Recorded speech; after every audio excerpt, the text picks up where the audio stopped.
आज के इस उत्सव में परफॉर्म करने वाले बच्चों तथा मेडल विनर्स को मैं हृदय से बहुत बहुत बधाई तथा उनके उज्जवल भविष्य की शुभकामनाएं देता हूं। अभी हम सब ने जो प्रस्तुति हुई है उसे अपनी आँखों से देखा है और दिल से महसूस भी किया है।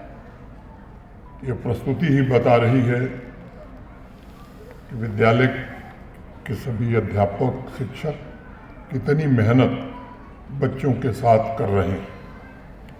हमारे देश में कई सदियों तक गुरुकुल तथा अन्य शिक्षण संस्थानों में भगवान महावीर के एक स्टेटमेंट पर बड़ी चर्चा हुई है।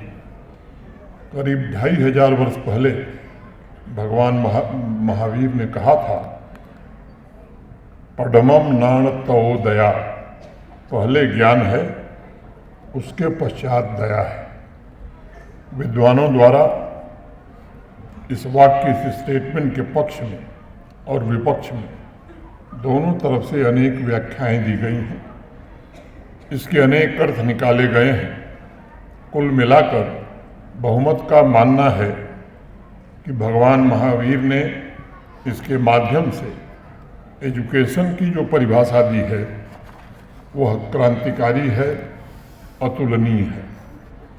भगवान महावीर का मानना था कि अगर भीतर का ज्ञान न हो, अगर इंसान के भीतर की प्रज्ञा का दीप न जला हो तो उसके अंदर करुणा कभी जन्म नहीं ले सकती है।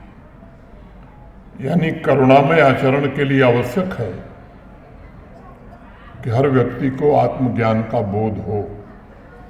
भगवान महावीर का यह सूत्र टीचर्स, स्टूडेंट सभी के लिए समझने जैसा है और मेरा मानना है कि शिक्षा का, एजुकेशन का कुल मिलाकर यही एकमात्र उद्देश्य है कि टीचर अपने स्टूडेंट को आत्मज्ञान के मार्ग पर ले चले, उसे स्वयं से परिचित कराने का काम करे।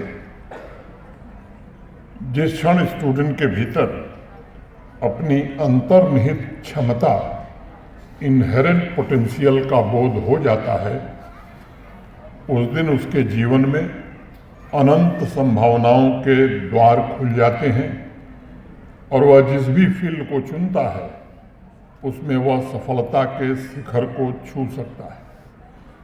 एजुकेशन को लेकर आजकल एक दूसरी गलतफहमी हावी हो गई है। एक धारणा बन गई है कि टीचर्स, स्टूडेंट्स और क्लासरूम यह तीनों टेस्ट और असेसमेंट पर केंद्रित है। इस धारणा को मजबूत करने में बहुत बड़ी जिम्मेदारी जो व्यवस्था हमारे यहाँ चल रही थी उसकी भी है।